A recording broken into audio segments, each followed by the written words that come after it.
तहसील के back side में एक गली निकलती है, एक रास्ता है जो सीधा बाईपास पर जाता है। उस बाईपास पर जाने वाले रास्ते में पहले पाइपलाइन दबाई गई थी, लेकिन उसे ठीक से फिलिंग नहीं किया गया, ना उसे दोबारा गली को बनाया गया। उसमें गहरे गड्ढे हो चुके हैं। जो भी व्हीकल वहां से आता जाता है वो फंसता है। कभी ट्रैक्टर से निकालना पड़ता है, कभी जेसीबी मशीन से निकालना पड़ता है। तो नगर पालिका को इस तरफ ध्यान देने की जरूरत है। काफी समय से लोग परेशान हैं। बारिश के दिनों में तो ये गली बिल्कुल कीचड़ का आलम बन जाती है। मौजूदा हाल में भी गली में बहुत ज्यादा कीचड़ बना हुआ है। प्रशासन का इस तरफ ध्यान नहीं है। कई बार वार्डवासी शिकायत दे चुके हैं, लेकिन समाधान नहीं हो रहा है। विधायक पवन को भी शिकायत दी जा चुकी है, लेकिन इस तरफ अभी तक किसी का कोई ध्यान नहीं है। इसीलिए प्रशासन को चाहिए कि इस रास्ते को स्मूथ किया जाए, ताकि आने जाने वाले वाहन यहाँ पर ना धंसे और उन्हें परेशानी ना हो।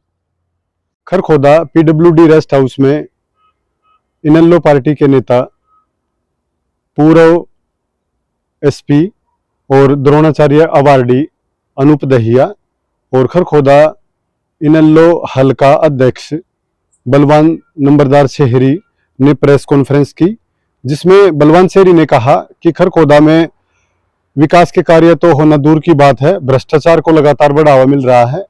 विभिन्न डिपार्टमेंटों में पैसे लेकर काम कर रहे हैं, जबकि ऐसा नहीं होना चाहिए। भविष्य में जब भी इनेलो की सरकार होगी तो ये भ्रष्टाचार समाप्त हो जाएगा। उधर द्रोणाचार्य अवार्डी और एसपी अनूप दहिया ने कहा कि ऐसा देश में अब हो रहा है, जो 3000 करोड़ रुपए हैं जिनके कर्ज, उनके माफ हो रहे हैं, और जो किसानों के 3 रुपए भी सरकार माफ नहीं कर रही है। ये बेहद चिंताजनक विषय है।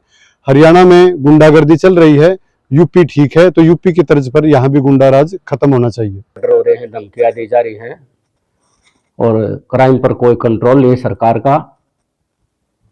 सरकार बिल्कुल विफल हो चुकी है। ना कोई सरकार में सीएम की चलती है, ना किसी मंत्री की चलती है, ना किसी विधायक की चलती है। जनता परेशान है, जनता भय के माहौल में जी रही है और जनता को बड़ा भयभीत हो रही है जनता। और दूसरा जो है मुद्दा है भ्रष्टाचार का। हमारे यहाँ भ्रष्टाचार तहसील में जिस भी डिपार्टमेंट में जाते हैं, वहाँ पैसों के सिवाय कोई काम नहीं होता। चौधरी देवीलाल जी ने माफ किया था, आप सब इससे भली बात के अवगत हैं।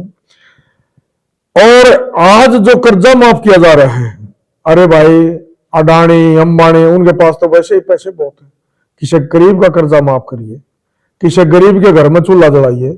उनके घर में चूल्हे को उनके छत पे हेलीकॉप्टर उतरते हैं, और सरकार उनको फिर भी उनके 3-3 हजार करोड़ के कर्जे माफ कर रही है।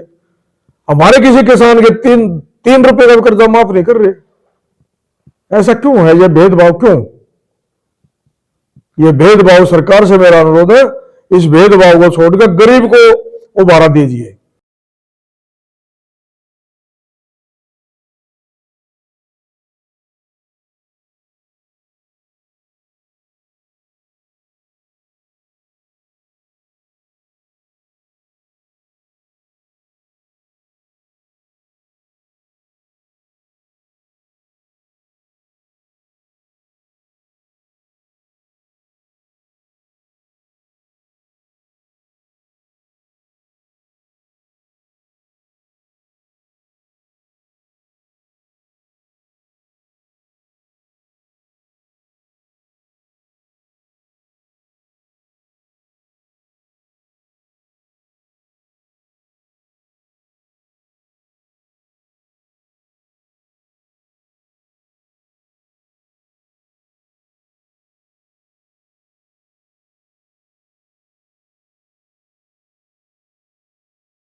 इनकी जो हमारे ये कोचिंग इंस्टीट्यूशन है, इनकी फीस बहुत भारी है।